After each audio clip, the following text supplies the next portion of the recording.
Meus senhores, muito boa tarde. Eu, se calhar, ia começar, queria que se sentassem, para metade da hora, às 7h30, depois podíamos começar esta sessão.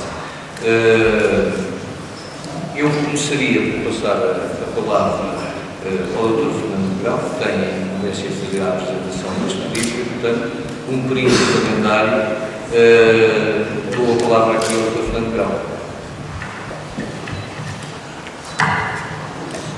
Muito obrigado. As minhas boas tardes e o gosto de estar aqui na apresentação deste livro.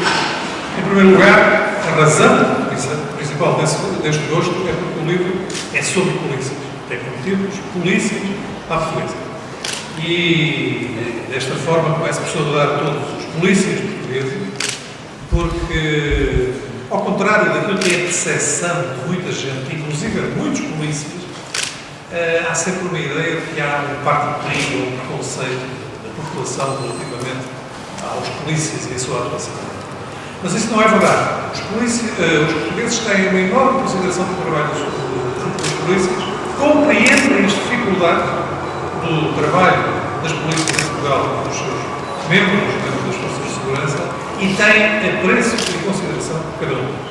Eu sei isso por experiência própria.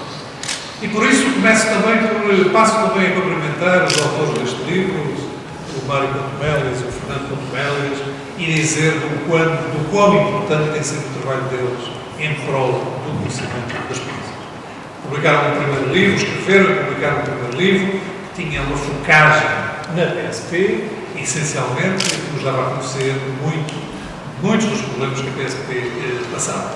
Hoje temos um livro.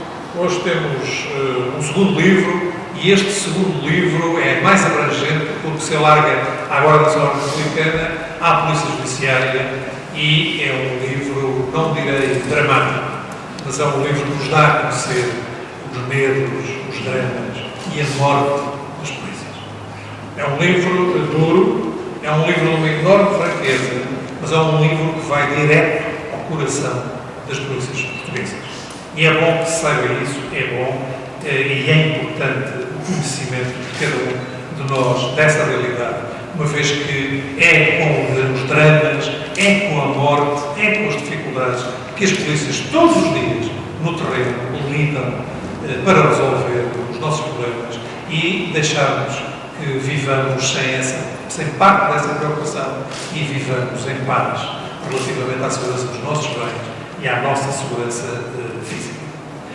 No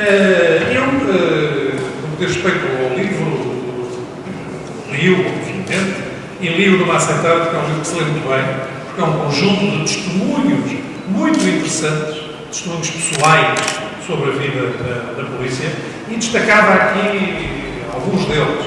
E começaria aqui pelo testemunho do António Quadrado, que é um prestigiado oficial da Guarda Nacional Republicana, um grande operacional em quadros de guerra, tendo experiência em quadros de guerra fora do país, em que ele tem uma observação muito interessante sobre aquilo que é a qualidade das pessoas, não só das polícias, mas a qualidade das pessoas no nosso país.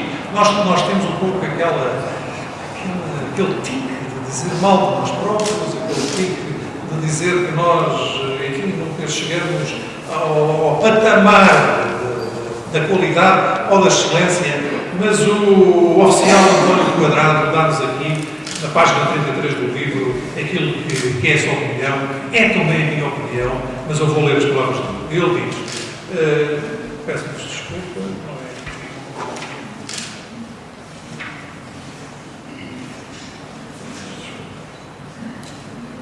E ele, antes de falar na qualidade das pessoas, fala naquilo que é a formação das pessoas. E diz que nessas operações que leva a cabo fora do país, o importante, efetivamente, é a qualidade das pessoas. E que os portugueses têm uma qualidade tão boa ou melhor do que qualquer outros de outras nacionalidades. E que, apesar de termos, por vezes, pior material, pior formação, a qualidade das pessoas suplanta todas essas situações. E as suas palavras são na página 23, em que ele diz o seguinte: o melhor que nós temos em Portugal é a massa humana. Já participei em muitos exercícios com outras forças em vários locais. E, independentemente de termos o melhor material ou o pior material, há uma coisa que nós conseguimos ter sempre melhor que os outros, que é a massa de que o nosso pessoal é feito. A nossa capacidade de união, a nossa capacidade de missão, a nossa focagem na missão, no cumprir da missão.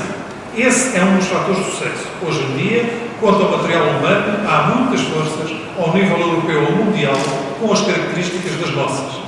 Claro que, no que diz respeito a todos os outros tipos de materiais, mais técnicos, há forças que têm muito melhor. Nós temos aqui alguém que acredita piamente na qualidade dos seus homens e, simultaneamente, alguém que acredita piamente naquilo que é o espírito de missão. E isto reflete bem aquilo que é a maneira de olhar para as suas funções da maioria dos polícias em Portugal.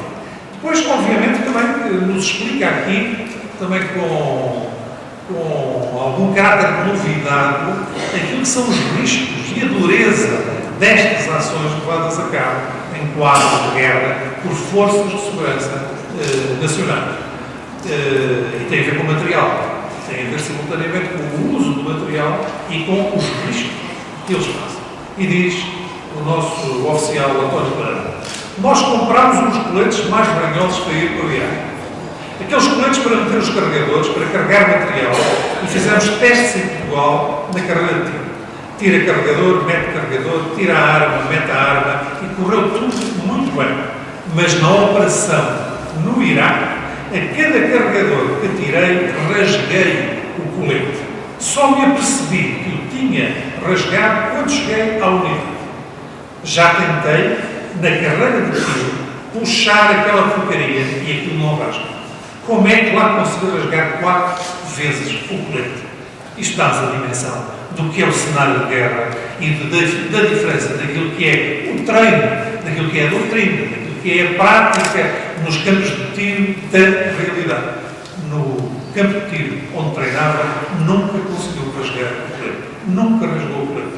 Na realidade, no teatro de guerra, rasgou o colete 4 vezes. Isto dá-nos bem a ideia da dimensão e da violência do que estes homens, todos os dias, fazem nestes quadros.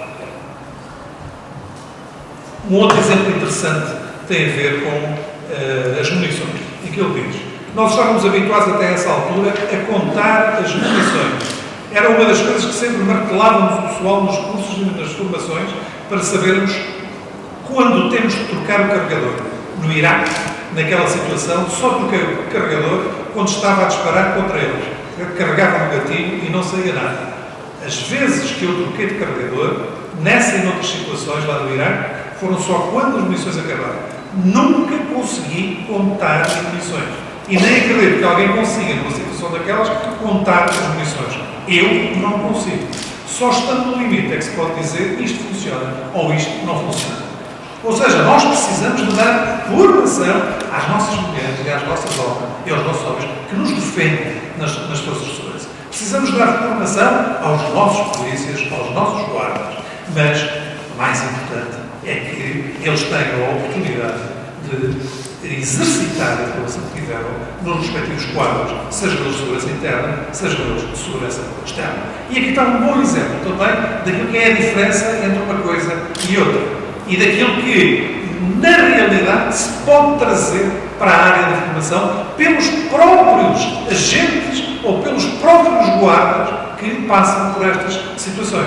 Portanto, eles deviam ser não agentes passivos, mas sim atores do próprio ato de formação. Atores na contribuição daquilo que é a formação de todos os guardas. Queria também falar-lhes aqui do chefe Martins, que morreu em serviço em Lagos em 11 de dezembro de 2005 e que deixou viúva e 2 filhos. E aqui a folhas 44 nos surge uma coisa que não é nada comum. Não é nada comum que isto aconteça. O que aconteceu foi o seguinte: a Câmara Municipal de Lagos homenageou o chefe Martins, atribuindo o nome do malogrado de polícia a uma praça da cidade. Temos aqui um bom exemplo.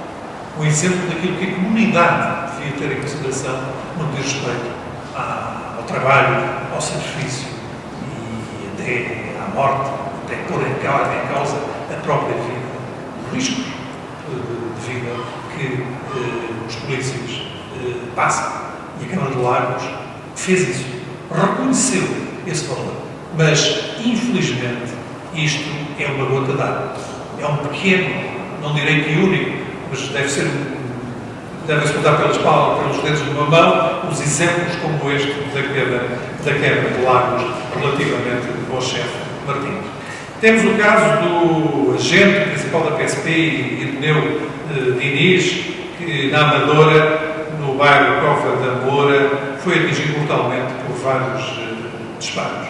E quem o evoca é o colega Joaquim Freitas, que aborda o tema do suicídio na PSP nas páginas 52 e 53, em que ele diz: há um mau acompanhamento por parte das hierarquias quando veem que os subordinados estão a viver dificuldades económicas que os afligem, ou situações familiares complicadas, às vezes divórcios ou outros problemas que afetam o equilíbrio psicológico.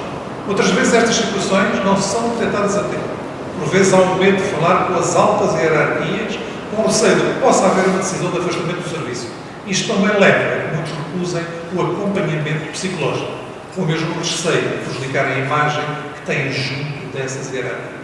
Assim, as coisas acabam por chegar a um ponto extremo de difícil solução que conduz ao suicídio. Estas declarações, na minha opinião, da experiência que tenho, das conversas que tenho com muitos polícias, designadamente com instituições representativas das polícias, correspondem à verdade. O que quer dizer que há aqui um afastamento pessoal dentro do funcionamento da própria hierarquia das forças de segurança. E isto é um erro, porque a hierarquia serve para dar ordens e para serem cumpridas, mas serve igualmente, ou deveria servir igualmente, para proteger os membros da cadeia hierárquica.